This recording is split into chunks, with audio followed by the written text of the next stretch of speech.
एक दफा का जिक्र है, एक बाप और उसकी 2 जवान बेटियां यहाँ से बहुत दूर रहा करती थीं। उनमें से एक लड़की बहुत सुस्त थी और एक काम करती रहती थी। तुम मेरी मदद नहीं करती हो, थोड़ी मेरी मदद कर दो। अरे नहीं, तुम पहले से ही सफाई कर रही हो, मैं अपने हाथ गंदे क्यों करूं? उनके बूढ़े वालिद बहुत काम करते थे, इसीलिए वो थक जाते थे और उन्हें खाने को मिलता था एक सूप और एक ब्रेड। एक दिन वालिद ने अपनी बेटियों से दरख्वास्त की, मेरी प्यारी बेटियों, तुम जानती हो मैं तुम दोनों को बहुत चाहता हूँ। अब वक्त आ गया है, तुम दोनों बड़ी हो गई हो। मुझे लगता है मुझे अब तुम पे कुछ और जिम्मेदारियां डालनी होंगी बेटा। मैं चाहता हूँ कि तुम दोनों कहीं जाओ और जाकर अपने लिए कोई काम ढूंढो। आप सही कह रहे हैं बाबा, मैं अपने लिए नौकरी जरूर ढूंढ लूंगी। और तुमने क्या सोचा मेरी प्यारी बेटी? इसी को नौकरी कर लेनी चाहिए, क्योंकि ये तो इसी का काम हो सकता है। मुझे लगता है कि मैं घर का काम ज्यादा अच्छे से कर लूंगी। बूढ़े वालिद अपनी बेटियों की बातें सुनकर बहुत खुश हुए। अगले दिन जब बेटी नौकरी ढूंढने के लिए जा रही थी तो उसके वालिद उसके पास आए। मेरी प्यारी बेटी, मेरी कुछ नसीहत सुनती जाओ। कभी किसी की मदद के लिए मना मत करना बेटी। हमेशा इंकसारी रखना, अपने काम से प्यार करना और वो काम अच्छे से करना जो तुम्हें दिया जाए। ठीक है बाबा, मैं आपकी बात याद रखूंगी। इसको कहते हैं मेरी प्यारी बेटी, अल्लाह हाफ़िज़। बेटी अपनी नौकरी ढूंढने के लिए निकल पड़ी। दूसरी तरफ सुस्त लड़की ने अपने घर में कोई भी काम नहीं किया था। घर बहुत ज्यादा गंदा हो चुका था। दूसरी तरफ बेटी अपनी नौकरी तलाश कर रही थी। काफी देर चलने के बाद उस लड़की को एक पेड़ दिखा जो कि सूखा हुआ था। कैसी हो प्यारी बेटी? क्या तुम थोड़ा मुझे साफ कर सकती हो और मेरी जड़ों में थोड़ा पानी डाल दो? फिर उस लड़की ने पेड़ को साफ करना शुरू कर दिया और उसके हाथों में भी चोटें लग गई थीं और उसने अपने पीने के पानी से उस पेड़ को पानी दे दिया। अल्लाह तुम्हारा भला करे, लेकिन तुम्हारे पीने के लिए पानी तो बचा ही नहीं। कोई बात नहीं, तुम्हें मदद की जरूरत थी और मैंने तुम्हारी मदद कर दी। मैं आगे से जाके पानी ढूंढ लूंगी। वो लड़की अपने रास्ते पर निकल पड़ी। फिर उसे एक गुफा दिखी जो कि टूटी हुई थी। ए प्यारी लड़की, क्या तुम मुझे कुछ सही कर सकती हो ताकि मैं अच्छा दिखूं? मेहनती लड़की ने नीचे से कीचड़ उठाई और सारी जगहों को भर दिया। बहुत शुक्रिया तुम्हारा बेटी, लेकिन तुम मेरी वजह से बहुत गंदी हो गई हो। ओह कोई बात नहीं, कपड़े मायने नहीं रखते। आपको मदद की जरूरत थी और मैंने आपकी मदद कर दी। मेहनती लड़की दोबारा से अपने सफर के लिए निकल पड़ी। थोड़ी देर बाद एक जानवर उसके सामने आया जो कि बहुत काला था और उसे सर्दी भी लग रही थी। सुनो प्यारी लड़की, मैं खेल रही थी और गलती से गंदी हो गई। क्या तुम मुझे नहला सकती हो? मेहनती लड़की ने उस जानवर को नहलाया और वो पहले की तरह सफेद हो गई। बहुत बहुत शुक्रिया, मगर आप मेरी वजह से गीली हो गई हैं। तुम्हें मदद की जरूरत थी और मैंने तुम्हारी मदद कर दी। मैं वैसे ही बहुत गंदी थी और अब साफ हो गई हूँ। मेहनती लड़की दोबारा चल पड़ी। जब रात हो गई तो वो एक खूबसूरत घर के पास आकर रुकी। ओह, जहाँ 7 परियां रहती थीं। मेहनती लड़की अंदर आई। हेलो, मैं माफी चाहती हूँ कि मैं आपके घर बगैर इजाजत अंदर चली आई। दरअसल मैं एक नौकरी की तलाश में यहाँ आई हूँ। तुम यहाँ काम कर सकती हो अगर तुम चाहो। हमारे घर में 7 कमरे हैं, मगर तुम्हें सिर्फ 6 कमरे साफ करने होंगे और 7वें कमरे में कभी जाना भी मत। मेहनती लड़की ने उनकी बात मान ली और वो रोजाना 6 कमरे साफ करती थी। जैसा कि परियों ने कहा था, वो 7वें कमरे में नहीं जाती थी और जब उसे तनख्वाह मिली तो उसने परियों से घर जाने की इजाजत मांगी। बिल्कुल प्यारी लड़की, तुम घर जा सकती हो, लेकिन ये बताओ कि तुम 7वें कमरे में क्यों नहीं गई? मेरे बाबा कहते हैं कि जो काम करो ठीक से करो। मेरा काम सिर्फ 6 कमरों की सफाई करना था और ऐसा ही मैंने किया जैसा आपने कहा था। हम तुम्हें तुम्हारी ईमानदारी के लिए तोहफे से नवाजना चाहते हैं। चलो हमारे पीछे आओ। परियों ने उस लड़की को कहा कि वो 7वें कमरे में जाए। जब वो अंदर गई तो उसने बहुत सारा सोना देखा। अब तुम इस तमाम सोने के पास घूमो और जो तुमसे चिपका वो सब तुम्हारा हो जाएगा। मेहनती लड़की सारे सोने के सिक्के उठाने लगी।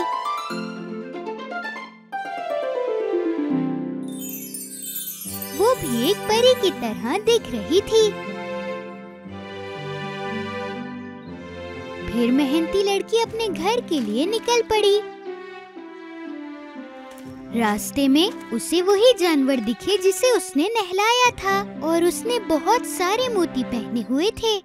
मैं तुम्हारी मदद नहीं भूली प्यारी लड़की, तुम जितने चाहो उतने मोती यहाँ से उठा सकती हो। मेहनती लड़की ने उसका शुक्रिया अदा किया और उसने अपनी गर्दन और अपने हाथों में मोती ले लिए और वो दोबारा चलने लगी।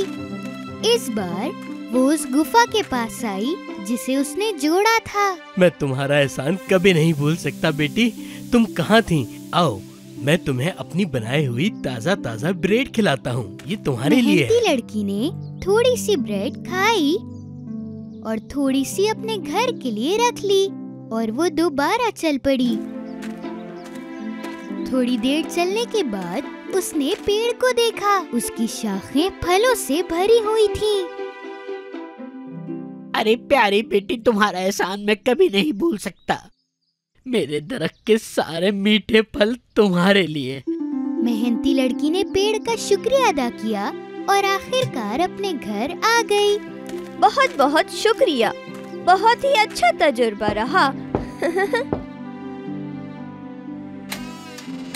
उसके वालिद और उसकी बहन ने उसको खुशामदीद कहा। मेहनती लड़की के पास बहुत सारा सोना था और ये देखकर सुस्त बहन बहुत हसद करने लगी जब उसने देखा कि उसकी बहन बहुत अमीर हो गई है।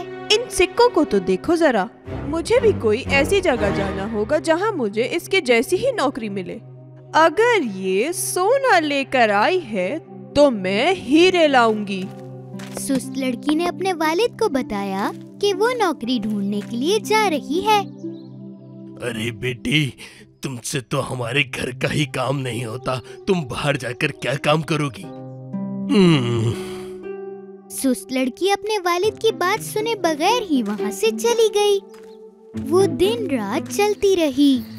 थोड़ी देर चलने के बाद उस लड़की को एक पेड़ दिखा जो कि सूखा हुआ था। पेड़ ने उस लड़की से मदद मांगी। अरे प्यारी बेटी, क्या तुम मुझे साफ कर सकती हो? हाँ, इस धूप में मैं तुम्हारी मदद नहीं कर सकती। मेरे बाल खराब हो जाएंगे। बाय। ओह। सुस्त लड़की वहाँ से चली गई। थोड़ी देर चलने के बाद उसे टूटी हुई गुफा दिखी। गुफा ने उससे मदद मांगी। सुनो, मेरी थोड़ी मदद कर दो। मैं अपने खूबसूरत हाथ तुम्हें साफ करने में खराब नहीं कर सकती। आखिर मेरी नेल पॉलिश हट जाएगी। बाय। सुस्त लड़की ने उस गुफा की भी मदद नहीं की। फिर वो उस जानवर के पास आई जो गंदा हो गया था और उस जानवर ने उससे मदद मांगी। एव, गंदी। मेरे पास से हटो गंदी चीज।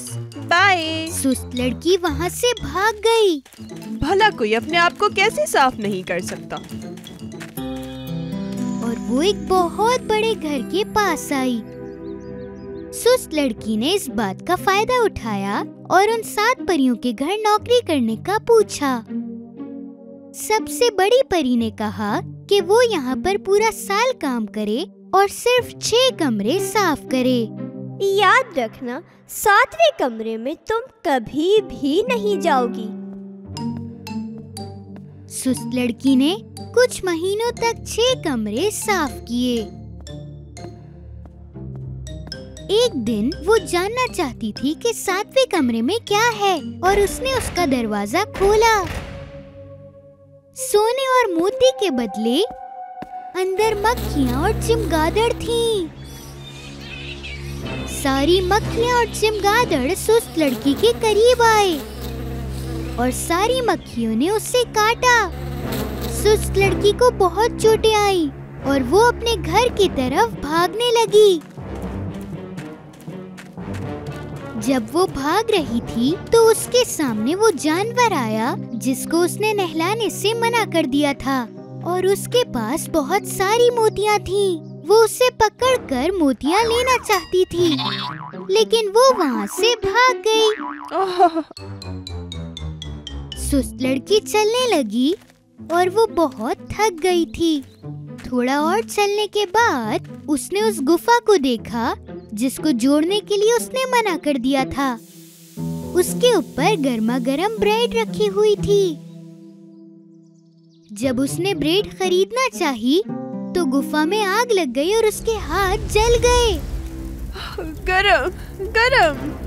जब सुस्त लड़की वहाँ से भाग गई तो वो उस पेड़ के पास आई जिसकी मदद करने के लिए उसने मना कर दिया था और उस पेड़ की शाखों पर बहुत सारे फल थे। उसने फल लेने की कोशिश की लेकिन वो नहीं ले पाई। वो जिस तरफ भी जाती पेड़ उसकी दूसरी तरफ जाता।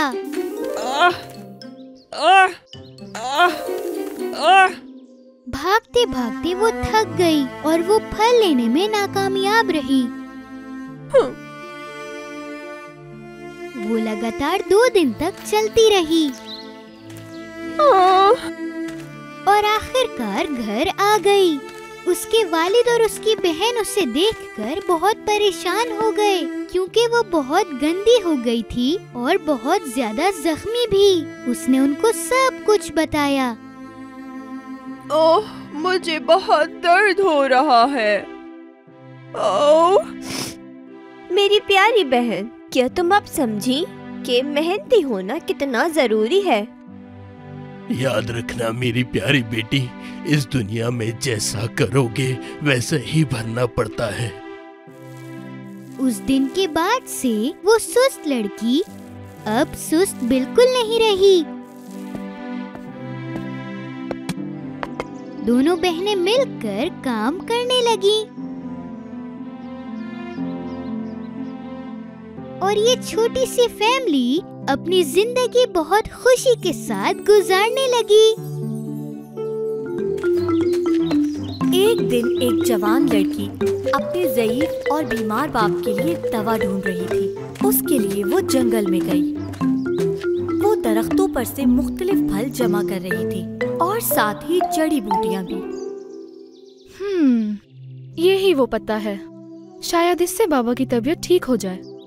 जब वो लड़की फल और जड़ी बूटियां अपने बैग में रखकर आगे चल रही थी, उसकी नजर एक बूढ़ी औरत पर पड़ी जो उसकी तरफ आ रही थी। लड़की फौरन जाकर उनकी मदद करना चाहती थी। हेलो मैम, क्या मैं आपकी कुछ मदद कर सकती हूँ? बूढ़ी औरत ने अपने सर पर से कपड़ा हटाकर उसकी तरफ देखा। तुम्हारा बहुत शुक्रिया। रास्ते में मेरी छड़ी टूट गई, इसी वजह से मैं आहिस्ता आहिस्ता चल रही थी ताकि गिर ना जाऊं। लड़की ने आसपास देखा और उसकी नजर एक पत्थर पर पड़ी।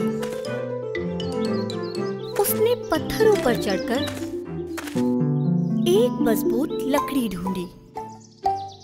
उसने तेज पत्थर से उस लकड़ी को सीधा किया और एक बैसाखी बना दी। उसने फिर ये बूढ़ी औरत को पकड़ा दी। ये लीजिए, अब आप बगैर परेशानी के चलकर अपने घर जा सकती हैं। मुझे खुशी है कि तुमने एक बीमार औरत की मदद की, तुम्हारा शुक्रिया। लेकिन जिसे तुम जानती नहीं उसके लिए तुमने ऐसा क्यों किया? मेरे बाबा भी बहुत बीमार हैं, इसलिए हर बीमार शख्स की मैं मदद करती हूँ, चाहे मैं उन्हें जानती हूँ या नहीं। बूढ़ी औरत उस लड़की की बात से बहुत मुतासिर हुई और बूढ़ी औरत ने उसको जादुई डब्बा दिखाया जो उसके हाथ में था। और अमीर ताजिर वहाँ से गुजर रहा था, उसने भी देखा और वो दरख्त के पीछे छुपकर बूढ़ी औरत की बातें सुनने लगा जो वो लड़की को बता रही थी। ये एक छोटा सा जादुई डब्बा है लड़की, इसको अपने बाबा के पास ले जाओ। इस जादुई डब्बे से तुम जो चाहोगी वो मिल जाएगा तुम्हें। शुक्रिया, लेकिन आपको भी इसकी जरूरत होगी। तुमने मुझे वो दिया जिसकी मुझे जरूरत थी, चलने के लिए छड़ी दी। अब ये जादुई डब्बा लो और इसमें मौजूद चीजें सिर्फ उन लोगों को ही देना जिन्हें इसकी जरूरत हो, वरना ये डब्बा तुम्हारे किसी भी काम नहीं आएगा। समझ गई बेटा? हाँ, एक जादू का डब्बा। अगर ये जादुई डब्बा मेरे हाथ लग जाए तो मैं इसे बेचकर बहुत अमीर हो जाऊंगा। उस लड़की ने बूढ़ी औरत से वो जादुई डब्बा ले लिया। जब लड़की ने डब्बा खोला तो उसमें डबल रोटी, अखरोट और पानी था। जैसे ही वो बूढ़ी औरत वहाँ से चली गई, वो लड़की अपने घर की तरफ चल पड़ी। रास्ते में उसे वो चालाक ताजिर मिला जो उनकी बातें सुन रहा था। ताजिर ने उस लड़की से कहा, तुम्हारे हाथ में जो डब्बा है मैं उसे खरीदना चाहता हूँ। बदले में मैं तुम्हें बहुत सारे पैसे दूंगा। उन पैसों से तुम बहुत सारी चीजें खरीद सकती हो। नहीं, मैं ये डब्बा सिर्फ उसी को दूंगी जिसको इसकी जरूरत होगी। अच्छा दिन गुजरे आपका। लड़की अपने घर की तरफ चलती रही। कुछ देर बाद एक भूखी बकरी उस लड़की के सामने आई।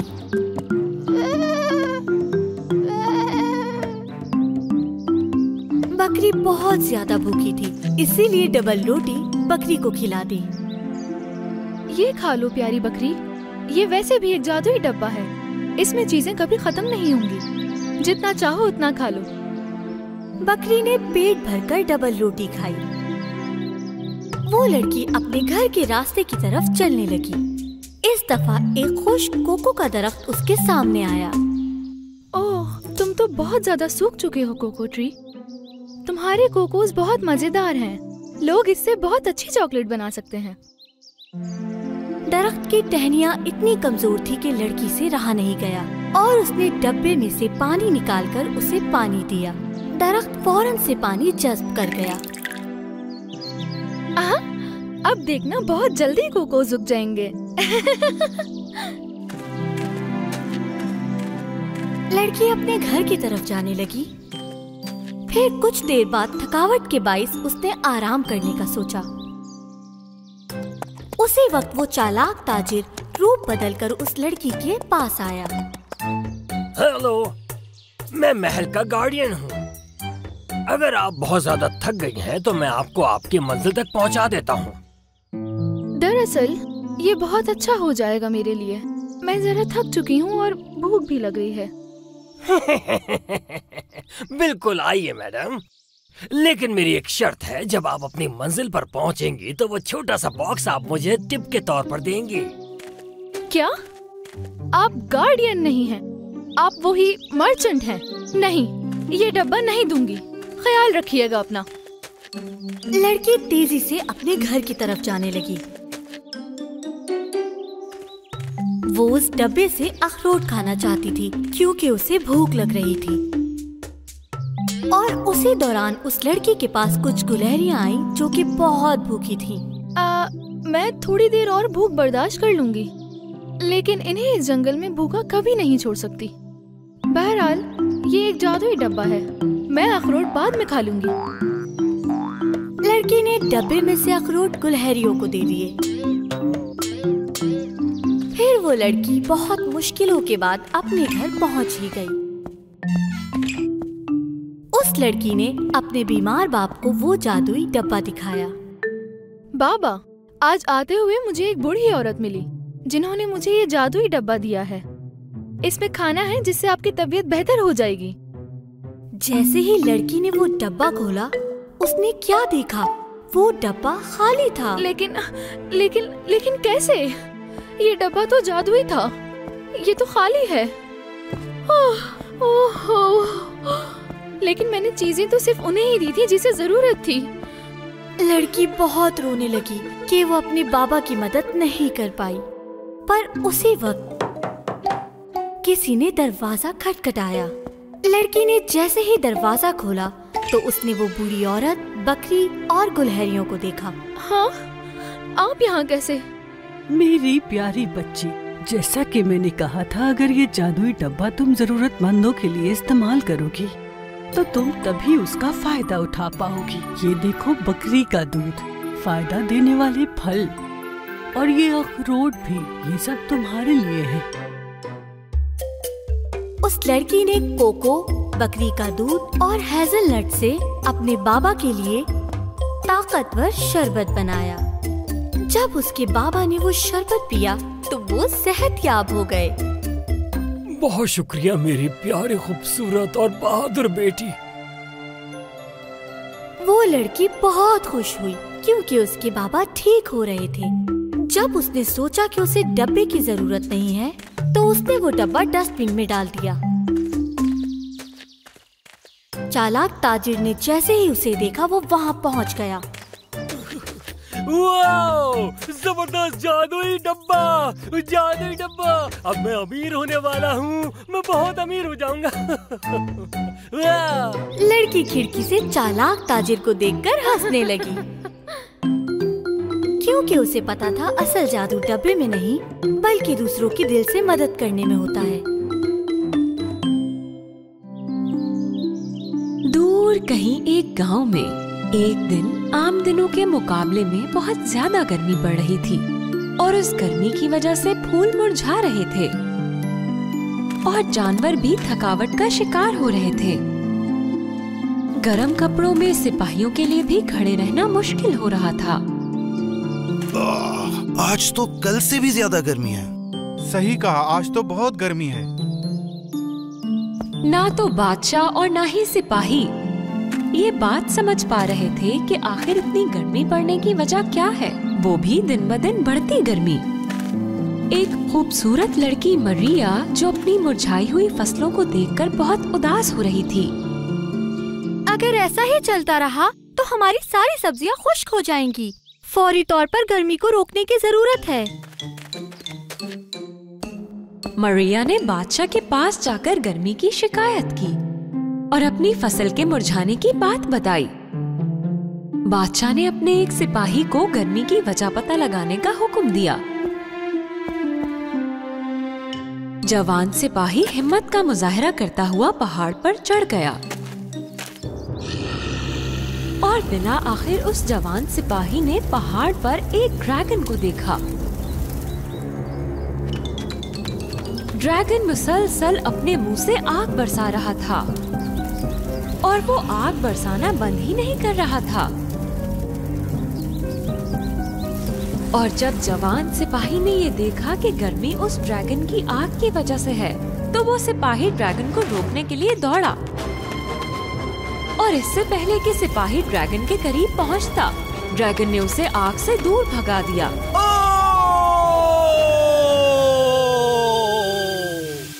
और पहले की तरह मुसलसल आग बरसाने लगा। जख्मी हालत में सिपाही गांव वालों के सामने से गुजर रहा था। मरिया और बाकी गांव वाले उसकी हालत देखकर परेशान हो गए। सिपाही सीधा बादशाह के पास गया और जाकर सारी कहानी बयान की। मेरे बादशाह, एक गुस्से वाला ड्रैगन मुसलसल हमारे गांव पर आग उगल रहा है, इसलिए गांव में बहुत गर्मी हो रही है। क्या ड्रैगन? बिल्कुल, उसने मुझ पर भी हमला किया और मैं जख्मी हो गया। बादशाह यकीन नहीं कर पा रहा था कि उसने क्या सुना।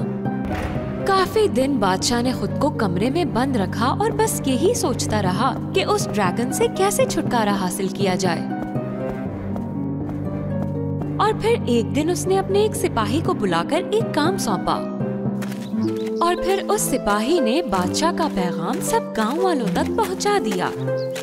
हमारे गांव का दर्जा हरारत इस ड्रैगन की वजह से बढ़ गया है, जो कि 7 गारों वाले पहाड़ में से 7वें गार में रहता है। ये ड्रैगन बहुत ही खतरनाक है और हर वक्त मुंह से आग बरसाता है। बादशाह ने ऐलान किया है कि वो फर्द जो कि इस ड्रैगन को मार देगा उसे 100 सोने की अशर्फियां मिलेंगी। सिपाही की ये बातें सुनकर गांव वाले परेशान हो गए। सब उल्टे पैर अपने घर जाने के लिए वापस लौट गए। लेकिन उसी दौरान बाहिम्मत खूबसूरत लड़की मरिया ने ये फैसला किया कि वो आगे बढ़कर ड्रैगन को हराएगी। मैं उस ड्रैगन का शिकार कर सकती हूँ। क्या? तुम तो एक आम सी लड़की हो। हमें ताकतवर मर्द जंगजुओं की जरूरत है। क्या है तुम में कोई ऐसा?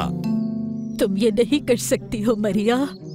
मरिया, नहीं, ड्रैगन का शिकार तुम नहीं कर सकती। मरिया के इस फैसले से गांव वाले परेशान हो गए, क्योंकि खौफ की वजह से इनाम होने के बावजूद कोई आगे नहीं बढ़ना चाहता था।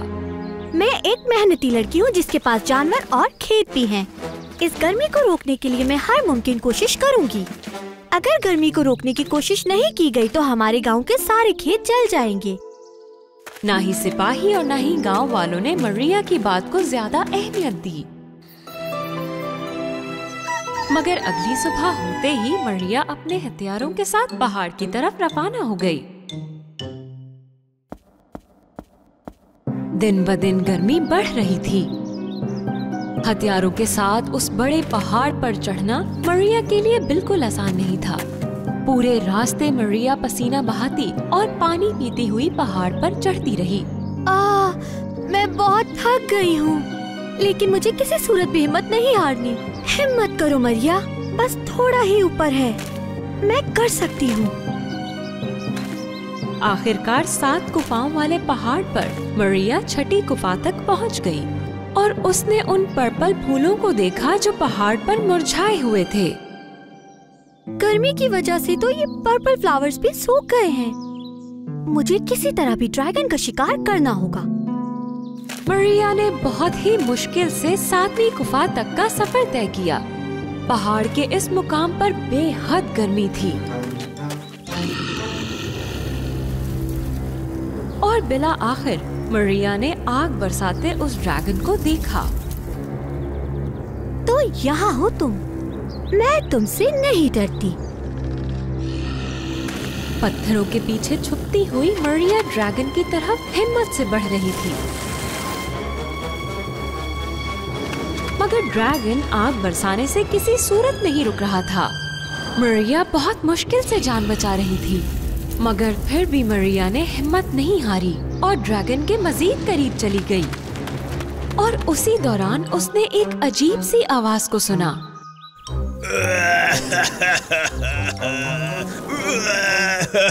हाँ, ये क्या?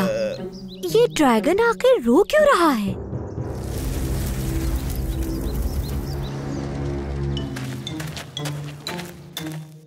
जब मरिया ने थोड़ा और पास जाकर देखा तो ड्रैगन की दुम कांटों में फंसी हुई थी। अरे ये क्या? ये तो जख्मी है, तो इसीलिए ये रो रहा है और आग उगल रहा है। बेचारा ड्रैगन। बहुत मुश्किलों से मरिया ने उन कांटों को ड्रैगन की दुम से हटा दिया। एक कांटा लगने से मुझे इतनी ज्यादा तकलीफ हो रही है। आउच! ओह, बेचारे ड्रैगन को कितनी तकलीफ हो रही होगी। इसी दौरान ड्रैगन ने अपना रुख मरिया की तरफ किया। वो मरिया को बहुत गुस्से से देख रहा था और उसे आग से जलाने ही वाला था कि मरिया ने ड्रैगन को वो कांटे दिखाए जिनमें वो फंसा हुआ था। और जब ड्रैगन ने देखा कि उसकी दुम अब कांटों में जकड़ी हुई नहीं है, तो वो बहुत खुश हुआ और मरिया का शुक्रिया अदा करने लगा। और ड्रैगन ने मरिया को अपने ऊपर बिठा लिया। गांव के लोग कम होती गर्मी देखकर बहुत ज्यादा खुश हो गए और जब उन्होंने आसमान पर देखा तो मरिया बहादुरी के साथ ड्रैगन की पीठ पर बैठे हवा में उड़ रही थी। ये तो मरिया है, वहाँ देखें। तुम तो सच में बहुत बहादुर हो। यकीन नहीं आता। ओह मरिया, मारिया वाकई कामयाब हो गई। वाह। और अगली सुबह मरिया ने बादशाह को बताया कि उसने किस तरह से गांव को बचा लिया। अपने हौसले और हिम्मत की वजह से मरिया महल की पहली वो लड़की थी जो सिपाही बनी। और उस दिन के बाद से लोग बहादुर मरिया की कहानी बच्चों को सुनाने लगे।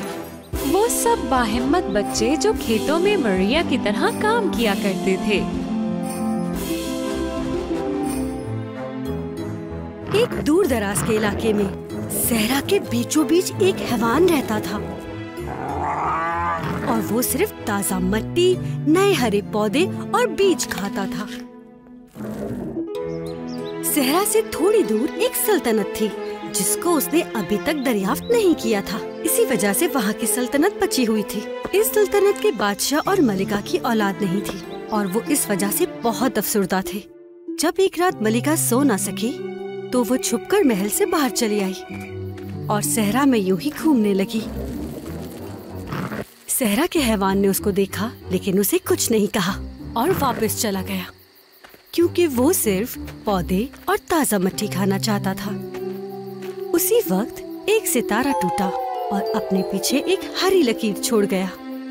उस टूटे सितारे को देखते ही मलिका ने एक दुआ मांगी। काश मेरी एक बेटी होती ताकि मैं उसको प्यार से पाल सकती और उसे प्यार कर सकती। और उसी वक्त एक खूबसूरत सी परी मलिका के सामने आ गई। ओह, तुम तो एक परी हो ना? मुझे अपनी आँखों पर यकीन नहीं आ रहा। जी प्यारी मलिका, मैंने आपकी ख्वाहिश सुनी और मैं आपके पास चली आई। अगर आप बेटी चाहती हैं, तो सहरा में आपको 7 दिन और 7 रातें गुजारनी होंगी। सितारों का जादू आपको हैरान कर देगा। मलिका ने खूबसूरत परी की बातें सुनने के बाद सहरा में एक एक करके 7 दिन और 7 रातें गुजारी। दूसरी तरफ बादशाह ये सोच रहा था कि मलिका को गए काफी दिन गुजर चुके हैं, वो अब तक वापस नहीं आई। इसी वजह से वो बहुत अफसुर्दा था। सहरा में 7वें दिन के इख्तिताम पर मलिका, जो बहुत परेशान थी, उसने एक रोने की आवाज सुनी। रोने की आवाज सुनकर मलिका उस तरफ गई जहाँ से आवाज आ रही थी। उसने एक छोटे से बच्चे को रोते हुए देखा। उसने जल्दी से उस बच्चे को गोद में लिया और उस बच्चे को महल ले आई। मलिका को ठीक हालत में देखकर बादशाह बहुत खुश हुआ और उस बच्चे को देखकर बादशाह की खुशी दोबाला हो गई। बादशाह ने खुश होकर उन दोनों को गले से लगा लिया। उन्होंने उस प्यारी सी बच्ची का नाम अर्थ प्रिंसेस रख दिया।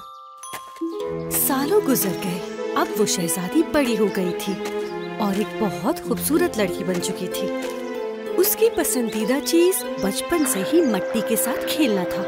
अगर वो मिट्टी पे एक तितली बनाती तो वो तितली वजूद में आ जाती और उसके इर्द गिर्द उड़ने लगती। उसने मिट्टी पर एक फूल बनाया। वो फूल भी असल फूल बन गया। उसकी खुशबू बहुत प्यारी थी। वो वाहिद शख्स जो इस बारे में जानता था वो थे उसके वालिद यानी बादशाह। लेकिन वो ये राज किसी को बताना नहीं चाहते थे ताकि उनकी बेटी महफूज रह सके। एक दिन सल्तनत के लोग जब नई फसल लगा रहे थे, ठीक उसी वक्त सहरा के हैवान को खुशबू आ गई और उसको जल्दी ये बात मालूम हो गई कि ये खुशबू ताजा मिट्टी की है। जब उसने सोचा कि उसको मजे मजे के खाने के बीज मिलेंगे तो उससे रहा ना गया और उसने फौरन उस तरफ रुख किया जहाँ से ये खुशबू आ रही थी। उस दौरान सल्तनत के लोगों ने महसूस किया कि जमीन हिल रही है। क्या हो रहा है? भागो, ये क्या हो भागो रहा यहाँ है? से, क्या ये भागो। ज़लज़ला है? नहीं नहीं, ये कुछ और है, कुछ और है, भागो। जमीन को हिलते देखकर बादशाह और मलिका भी जल्दी से महल के बरामदे में आ गए और सहरा के हैवान को दूर से ही देख लिया जो जमीन के नीचे से सल्तनत की तरफ आ रहा था। ओह नहीं, मुझे लगा था ये सब एक अफसाना है। ये बहुत बुरी चीज है। ये अफसाना सच होने जा रहा है। बादशाह ने अपने सिपाहियों को उसे जल्दी रोकने का हुक्म दिया। तमाम सिपाही सल्तनत के दरवाजे पर आ गए।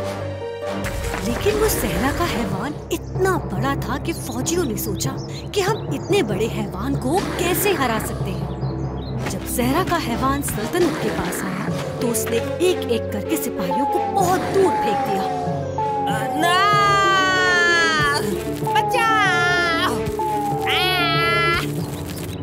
नहीं मेरी फौज, मेरी जमीनें। सल्तनत के लोगों ने ये देखकर अपनी जान बचाने का सोचा, फसल लगाना बंद कर दी और भागने लगे। हैवान हर जड़ी बूटी, हर हरा पौधा खाता गया, यहाँ तक कि वो सब खा गया। सल्तनत के लोगों को कुछ समझ नहीं आ रहा था। वो बहुत उदास और डरे हुए थे। बादशाह पूरी ताकत के साथ अपने महल से बाहर आया। शहजादी भी उसके पीछे पीछे आने लगी। मेरी शहजादी, मेरी प्यारी बेटी, महल में रहो अपनी अम्मी के पास। मैं नहीं चाहता तुम्हें किसी किस्म का नुकसान पहुँचे। नहीं डैडी, आप जानते हैं मैं उसे हरा सकती हूँ। मैं हमारी सल्तनत बचा सकती हूँ। बादशाह नहीं चाहता था कि उसकी इकलौती बेटी सहरा के हैवान का सामना करे, जो दिखने में बहुत खौफनाक था। बादशाह ने अपनी बेटी को पीछे किया और खुद उसका सामना करने के लिए आगे बढ़ा, जो उसकी सल्तनत की जरखेज जमीन को खा रहा था। वो उसे रोकने की पूरी कोशिश कर रहा था, लेकिन बार बार नाकाम हो रहा था। जैसे ही सहरा का हैवान बादशाह पर हमला करने लगा था और सहरा में फेंकने लगा था, तो अर्थ प्रिंसेस से ये सब देखा नहीं गया और उसने मिट्टी में एक ढाल बनाई और फिर वो वजूद में आ गई। उस ढाल के जरिए अर्थ प्रिंसेस ने अपने आप को बचाया और सहरा के हैवान की तरफ भागी। हालांकि सहरा के हैवान ने अर्थ प्रिंसेस के ऊपर मिट्टी फेंकी, लेकिन वो उसे रोक नहीं पाया। अर्थ प्रिंसेस ने झुककर जल्दी से मिट्टी में बाल्टी बनाई और वो बाल्टी भी वजूद में आ गई। अर्थ प्रिंसेस ने जल्दी से ये बाल्टी घुमाकर सहरा के हैवान के ऊपर फेंकी और वो बाल्टी सीधा उसके मुंह पे जा फंसी। इस वजह से ना तो वो हैवान देख पा रहा था और ना ही वो जरखेज जमीन खा पा रहा था। ठीक उसी वक्त अर्थ प्रिंसेस ने अपने जादू से एक सहरा का तूफान बनाया ताकि वो उस हैवान को सल्तनत से दूर ले जाए। तूफान इतना तेज था कि उसने चंद लम्हों में ही उस हैवान को जकड़ लिया और उसको सल्तनत से बहुत दूर ले गया। सल्तनत के लोग ये सब देख रहे थे। वो लोग बहुत हैरान भी थे और बहुत खुश भी। दूसरी तरफ अर्थ प्रिंसेस अपना जादू इस्तेमाल करने की वजह से बहुत थक गई थी। बादशाह जल्दी से उसकी तरफ भागा और उसको गले लगा लिया। तुमने हमारी जिंदगी, हमारी जमीन और सल्तनत बचाई।